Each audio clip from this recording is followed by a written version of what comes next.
नमस्कार शिक्षार्थियों, community health training programme में मैं आपके साथ doctor Pawan Kumar Chauhan, senior executive officer.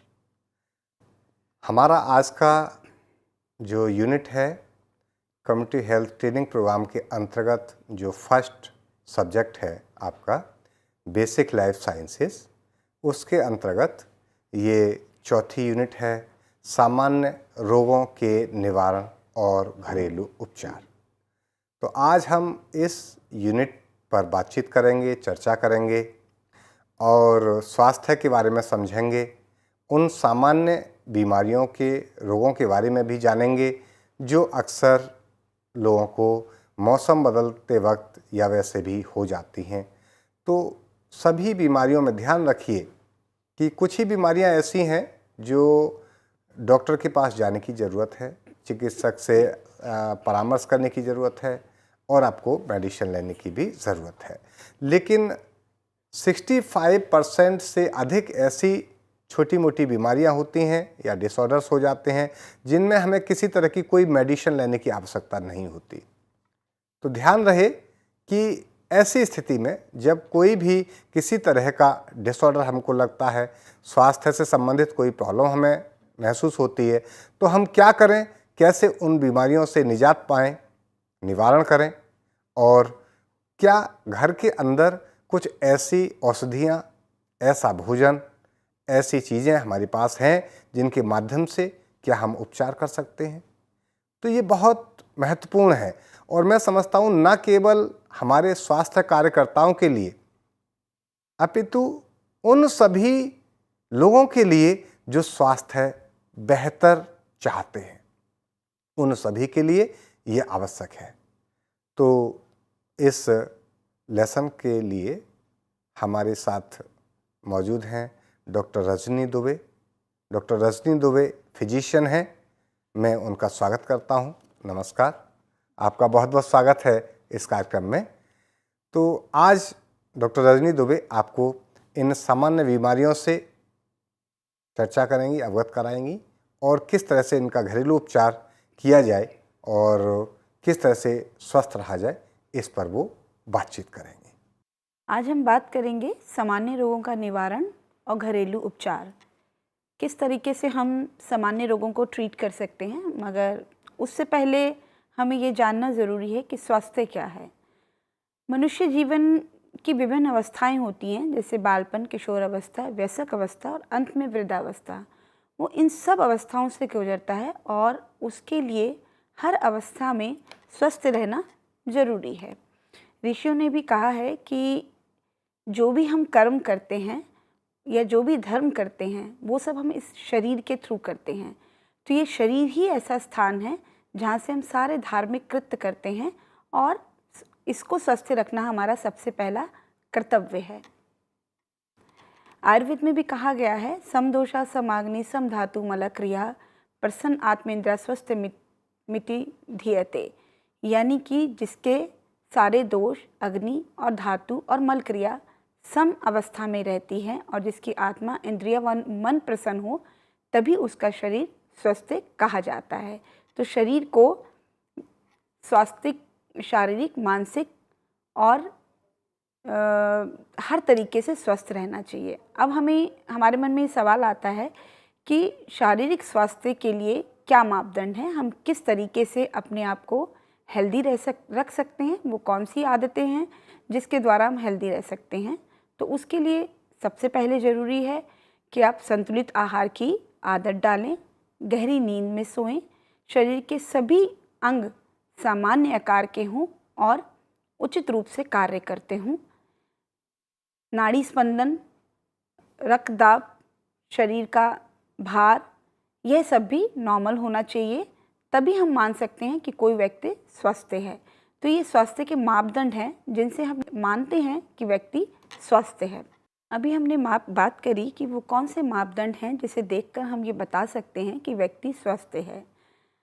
But कुछ ऐसी चीज़ें हैं, कुछ ऐसे प्रिवेंटिव मेजर्स हैं जिनके द्वारा आप अपने आप को डिजीज़ से फ्री रख सकते हैं। कुछ छोटी छोटी बातें हैं जिनको आपको अपने जीवन में ढाल लेना चाहिए और उससे आप स्वस्थ रह सकते हैं।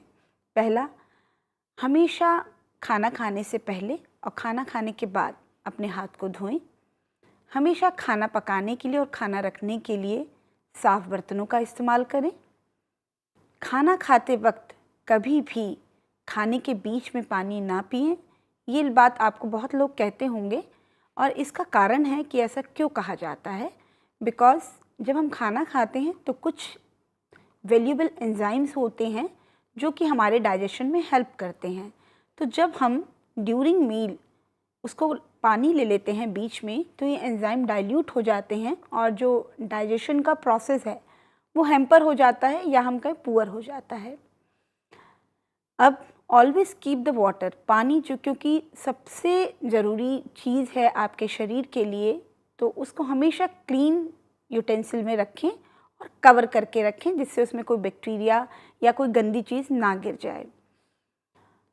Always take clean water, specially अभी बारिशों का सीज़न आ रहा है, बारिश में पानी हमेशा इन्फेक्टेड हो जाता है, तो आप चाहें तो पानी को फ़िल्टर कर सकते हैं और अगर आपके घर में फ़िल्टर नहीं है तो पानी को बॉयल करके भी आप उसे मटके में या किसी भी चीज़ में भर के रख सकते हैं। इस तरह से वो क्लीन हो जाएगा। जैसे आप किसी को पानी पिलाते हैं तो हमेशा ध्यान रखिए कि पानी के अंदर अपनी उंगलियां डुबोकर उसे पानी सर्व ना करें, या खुद भी अगर आप पानी पी रहे हैं तो अपनी उंगलियों को पानी में ना डुबोएं। सबसे इम्पॉर्टेंट बात जिसके लिए सरकार भी आजकल सब लोगों को बोल रही है, अवॉइड यूजिंग पॉलीथीन बैग्स और प्लास्टिक बैग्स। कभी भी कोई भी सामान प्लास्टिक बैग्स या पॉलीथीन्स में ना रखें। अगर रखना भी है, फ्रिज आप लाए भी हैं मार्केट से और आपको फ्रिज में सामान रखना भी है, तो आप उसको पॉलीथीन और प्लास्टिक में से निकाल के रखें और कोशिश ये करें कि मार्केट जाएं तो अपना झोला लेकर जाएं और प्लास्टिक और पॉलीथीन्स ना लाएं, क्योंकि इससे पॉल्यूशन बढ़ता है। अब हम बात करेंगे कॉमन होने वाले डिजीज़ के बारे में। पहले हम बात करते हैं टॉन्सिलाइटिस। टॉन्सिलाइटिस एक बड़ी कॉमन बीमारी है जो कि एक इन्फेक्टेड डिजीज़ है और इसमें जो सिम्टम्स आते हैं, स्वॉलन टॉन्सिल्स। आप कभी देखा होगा आपने कि आपके कान के पास जो है आपको ऐसे लगता है कुछ सूजन हो रही है, गले में दर्द होने लगता है, कुछ भी सटकने में आपको प्रॉब्लम होती है और आसपास की जो नेक के साइड्स की जो लिम्फ नोड्स होती हैं वो टेंडर हो जाती है और जब बहुत एक्यूट कंडीशन होती है तो कई बार फीवर भी आ जाता है। अब इसके लिए हम आपको कुछ होम रेमेडीज़ बताते हैं जिनको यूज़ करके आप फर्स्ट एड कर सकते हैं और हो सकता है अगर इन्फेक्शन ज़्यादा ना हो तो आप ठीक भी हो सकते हैं। सबसे इम्पॉर्टेंट इसमें जो इस्तेमाल करने की चीज़ है वो है तुलसी। तुलसी का यूज़ क्यों किया जाता है? Because tulsi is a broad spectrum anti microbial property होती है तुलसी के अंदर। तो जब आप इसे यूज़ करते हैं तो ये आपकी थ्रोट की जो लाइनिंग है या जो टॉन्सिल्स हैं जिनमें इन्फ्लामेशन हो गई है उस पर वर्क करती है और आपको रिकवर करने और क्योर करने की कोशिश करती है। इसके लिए हम एक डिकॉक्शन बनाते हैं और उस डिकॉक्शन से गार्गल्स करते हैं। डिकॉक्शन बनाना मुश्किल नहीं है। डिकॉक्शन बनाने के लिए आप 250 ml वाटर में तुलसी की 10 पत्तियां डाल दीजिए, उसको उबालिए 5 से 10 मिनट सिम पे रखकर और फिर उसमें थोड़ा सा सेंधा नमक डालकर आप उसके गरारे गागल्स कर सकते हैं। और मान लीजिए इन्फेक्शन थोड़ा ज़्यादा है, आपको लगता है कि मुझे रिकवरी और तेज़ चाहिए, तो आप उसी डिकॉक्शन का 50 ml लेकर गार्गल्स 4 से 5 बार कर सकते हैं। मतलब आप रिपीटेडली उनको गार्गल्स को कर सकते हैं, 3 से 4 से लेके 5 बार तक भी आप कर सकते हैं। बट समटाइम्स ऐसा होता है कि इन्फेक्शन ज़्यादा होने के कारण या ठंडा पानी पीने के कारण आपको बहुत पेन होता है and you are not able to even speak. अब उस केस में हमें कुछ अलग ट्रीटमेंट भी करने पड़ते हैं। तुलसी वाला ट्रीटमेंट तो आप करते ही करते हैं, बट उसके अलावा हम कुछ और भी कर सकते हैं। ये सामने पिक्चर में आपको ये जो लकड़ी नज़र आ रही है ये मुलेठी है, जो कि आपको किसी भी पंसारी की दुकान पे मिल सकती है। आप मुलेठी लेकर उसको च्यू कर सकते हैं और 2 से 3 बार आप दिन में 2 दिन तक उसको च्यू कर सकते हैं। उससे आपका जो गले में चोकिंग हो रही है ठंडा पानी पीने से, इन्फेक्शन होने के कारण, उसमें आराम मिलता है। उसके अलावा आप 5 लीव्स ऑफ गुआवा मतलब अमरूद के पेड़ की 5 पत्तियां लेके उसको 200 ml वाटर में बॉईल करके 3 से 4 बार, उससे भी आप 200 ml वाटर में बॉईल करने के बाद 3-4 बार उसको थोड़ा थोड़ा लेकर पी सकते हैं, और इवन चाहें तो उसके गार्गल्स भी कर सकते हैं। तो ये जो आपको प्रॉब्लम हो रही है स्वेल करने में, बोलने में, उससे आपको आराम मिलेगा। अब हम नेक्स्ट डिजीज़ पे आते हैं, दैट इज़ द मलेरिया, जो कि बारिशों के सीज़न में बहुत ज़्यादा होता है। जब ह्यूमिड हो जाता है तब बैक्टीरियाज बहुत ज़्यादा ग्रो करते हैं, एंड ये एक मॉस्किटो बॉर्न डिजीज़ है जो कि पैरासाइट से होता है। पैरासाइट जो है ब्लड सक करता है, फिर जाके दूसरे को बाइट करता है और आपको मलेरिया होता है। और मलेरिया में जो सिम्टम्स आते हैं वो हाई ग्रेड फीवर आता है विथ शिवरिंग एंड चिल्स। तो इसके अंदर भी अभी मैंने बताया कि तुलसी जो है it's very beneficial, it has very good antimicrobial properties. तो किसी भी तरह के फीवर में आप तुलसी का यूज़ कर सकते हैं, इवन मलेरिया में भी आप तुलसी का यूज़ कर सकते हैं। इसके अंदर भी आप डिकॉक्शन बनाते हैं, इसमें आप 2 तरह की तुलसी यूज़ करते हैं, एक जो आपको आराम से मिल जाती है और एक होती है श्यामा तुलसी। मैं आपको श्यामा तुलसी की भी पिक्चर दिखाती हूँ। ये है श्यामा तुलसी। श्यामा तुलसी और प्लेन तुलसी दोनों लेकर आप 20-20 लीव्स लेकर उसको, श्यामा तुलसी और प्लेन तुलसी को बॉईल करते हैं पानी के अंदर, और फिर उसको फ़िल्टर करते हैं, उसका डिकॉक्शन बना के दिन में 3 बार लेते हैं। और अगर आपको अच्छे रिज़ल्ट चाहिए, सपोज़ आपका फीवर उतर भी गया है, तो भी आप कम से कम 5 से 7 दिन तक इसको ले सकते हैं। बट अगर आप देखते हैं कि 3 दिन के बाद भी पेशेंट का फीवर नहीं उतर रहा है और पेशेंट की कंडीशन में कोई चेंज नहीं आ रहा है, बल्कि कंडीशन और डिटोरेट हो रही है, तो आपको इमीडिएटली डॉक्टर को कंसल्ट करना चाहिए। ये नहीं सोचना चाहिए कि मैं घर में ही इसका ट्रीटमेंट करूँगा, कई बार इमरजेंसी भी अराइज हो सकती है। वायरल फीवर, ये भी ड्यूरिंग जब बारिश का सीज़न होता है तब वायरल फीवर, आफ्टर रेन जो है सारे बैक्टीरियाज ग्रो करते हैं, ड्यूरिंग रेन भी बैक्टीरियाज ग्रो करते हैं, तो वायरल फीवर भी बहुत कॉमन होता है इस सीज़न में। इसमें भी आपको 3 से 5 दिन का फीवर रहता है, और वायरल फीवर में भी हम दोनों तरह की तुलसी का इस्तेमाल करते हैं। इसके अंदर 10 लीव्स ऑफ ईच तुलसी हम लेकर 3 कप ऑफ वाटर में बॉईल करते हैं हल्का सिमर पर, और 5 से 10 मिनट तक बॉईल करने के बाद इस डिकॉक्शन को भी हम 5 से 7 दिन में 3 बार लेते हैं। और उसके अलावा इसके अंदर हम 10-10 तुलसी हर लीव्स की लेते हैं। अब ईयर एक में आपको बहुत कान में दर्द होता है, तो जब कान में दर्द होता है तो कान दर्द के there are so many causes, तो आपको पता नहीं चलता कि क्या कॉज है, क्यों कान में दर्द हो रहा है। तो इसमें हम ज़्यादा फर्स्ट एड नहीं करते हैं। पहले हम क्या करते हैं, किसी सूखे कपड़े को लेके गर्म करके उससे हॉट फर्मेंटेशन करते हैं, और अगर कान से कोई डिस्चार्ज नहीं है तो हम थोड़ा सा गरम मस्टर्ड ऑयल कान में डाल सकते हैं, और उसके बाद हम उसको क्लीन कर सकते हैं कान को। मगर अगर कोई भी चेंज नहीं आता है, कान में दर्द होता रहता है, तो हमें डॉक्टर को कंसल्ट करना चाहिए। एक और बड़ी कॉमन बीमारी जो देखने को मिलती है वो है कंजक्टिवाइटिस। कंजक्टिवाइटिस में आँख एकदम लाल हो जाती है, सूज जाती है, पानी निकलने लगता है। उसके अलावा जब आप सो के उठते हैं तो आपकी आँखें चिपक जाती हैं। तो कंजक्टिवाइटिस में जो सबसे अच्छी रेमेडीज़ है, होम रेमेडी है, वो है रोज़ वाटर।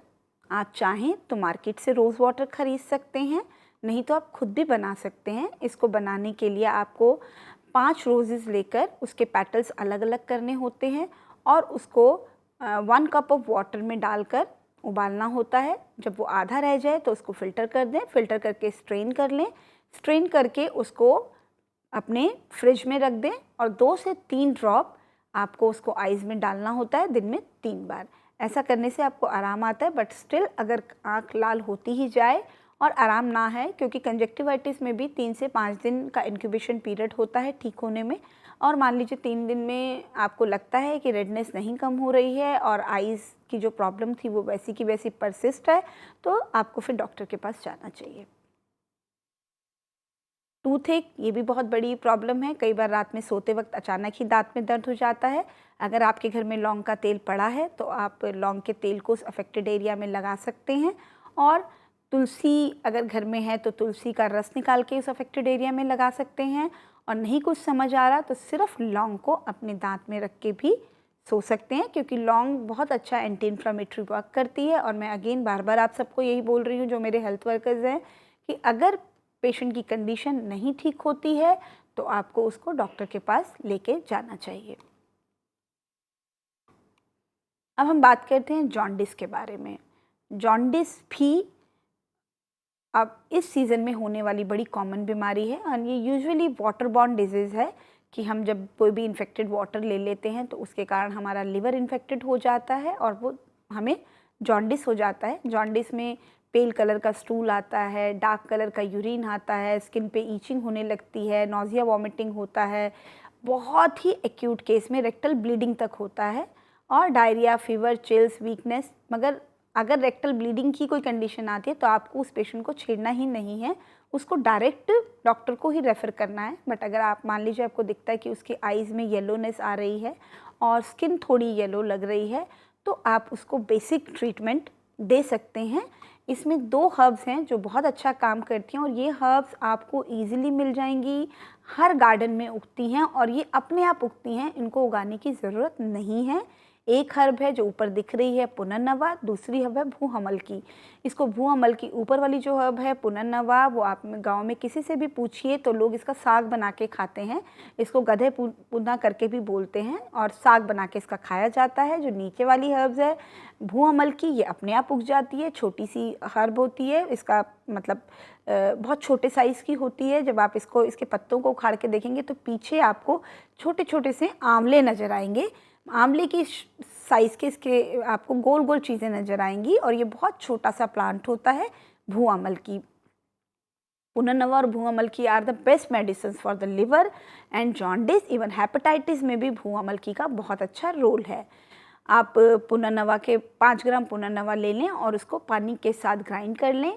पहले धो लें अच्छे से, धोने के बाद उसको वाटर के साथ ग्राइंड करें और उसको पी लें और ऐसा दिन में कम से कम 1 बार ज़रूर करें। और भूअमलकी में हमें पूरा का पूरा प्लांट को जड़ समेत उखाड़ना होता है और उखाड़ कर हम उसका जूस निकाल कर पीते हैं। डायरिया में आपको कुछ नहीं करना है। जो अमरूद के पत्ते होते हैं वो 5 पत्ते लेके दिन में 2 बार उन पत्तों को लेना है। इससे आपको डायरिया में बहुत आराम आएगा। अब हम बात करते हैं शाइटिका।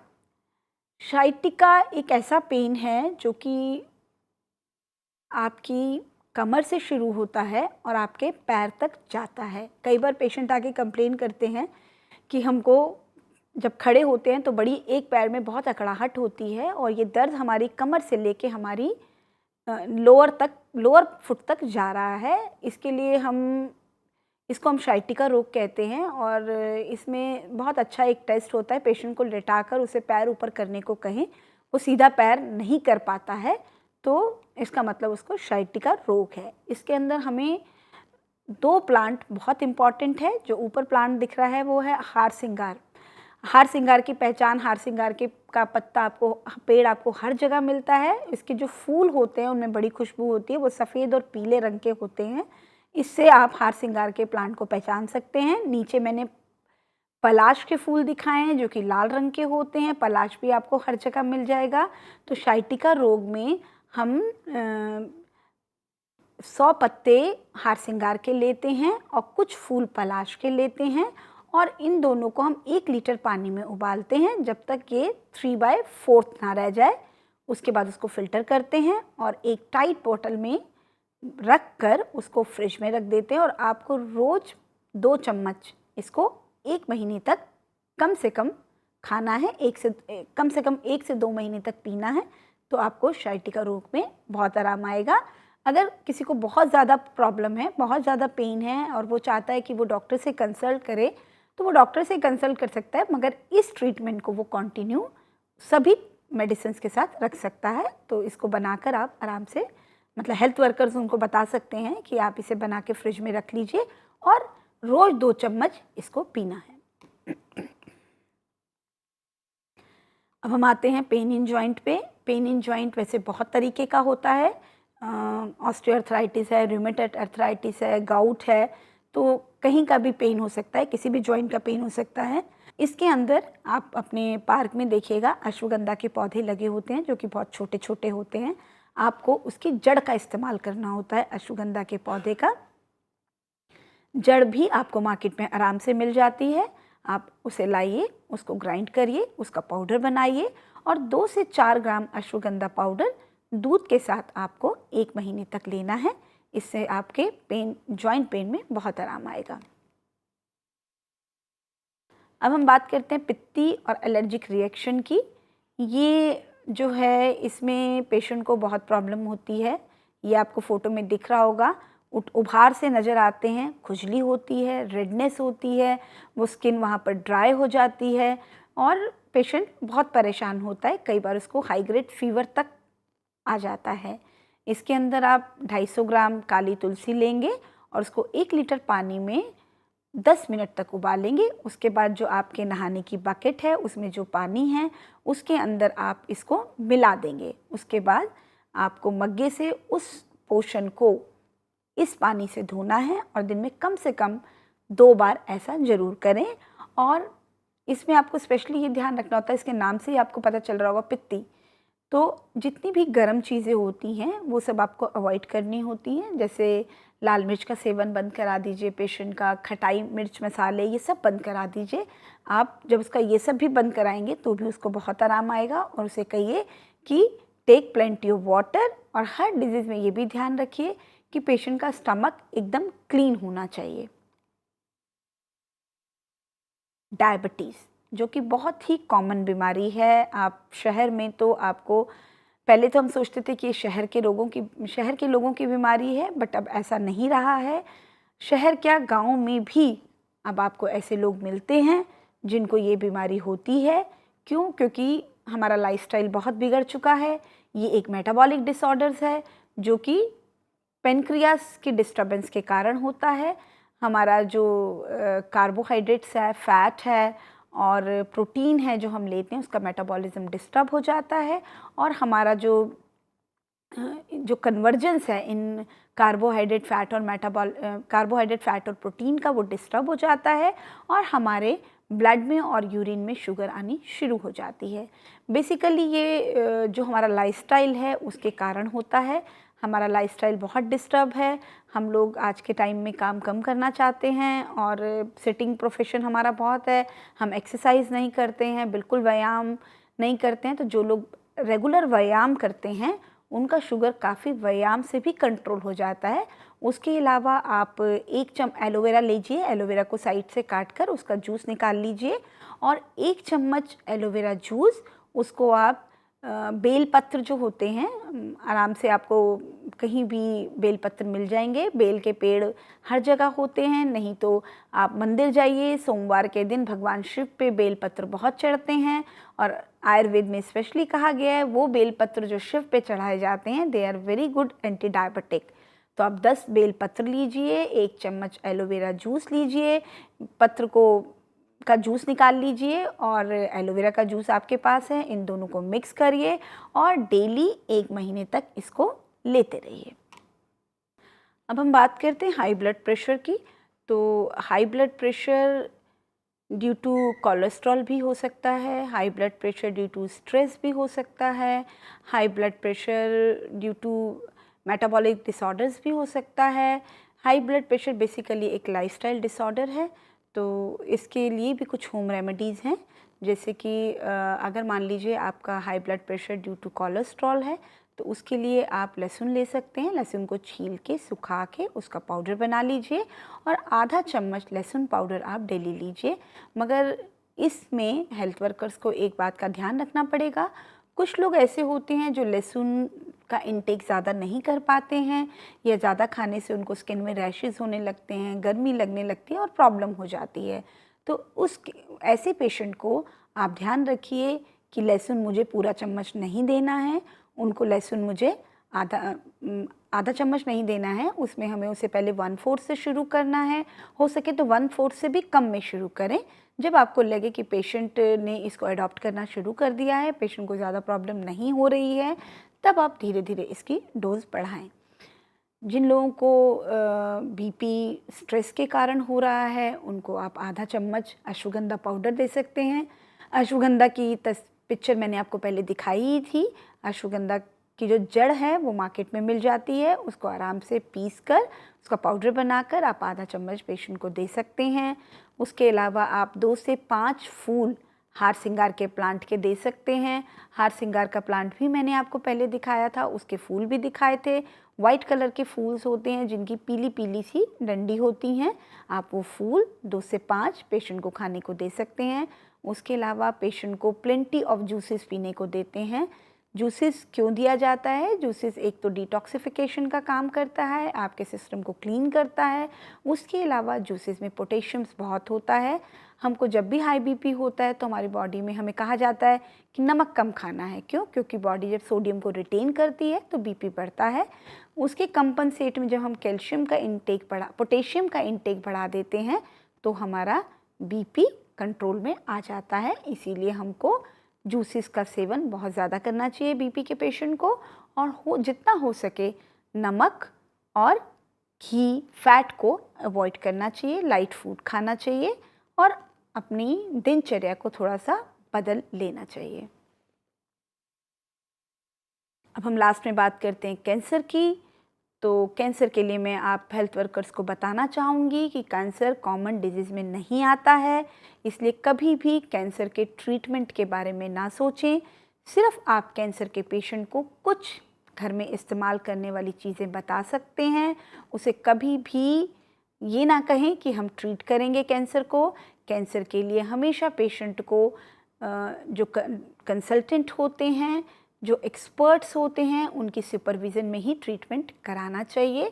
आप सिर्फ उनको ये कह सकते हैं कि जितने भी फ्रूट्स एंड वेजिटेबल्स कलर्ड होते हैं उनका यूजेस ज़्यादा से ज़्यादा करें, क्योंकि इन सब में कैटनाइड और लाइकोनिन होता है जो कि कैंसर की सेल्स को क्योर करने में हेल्प करता है।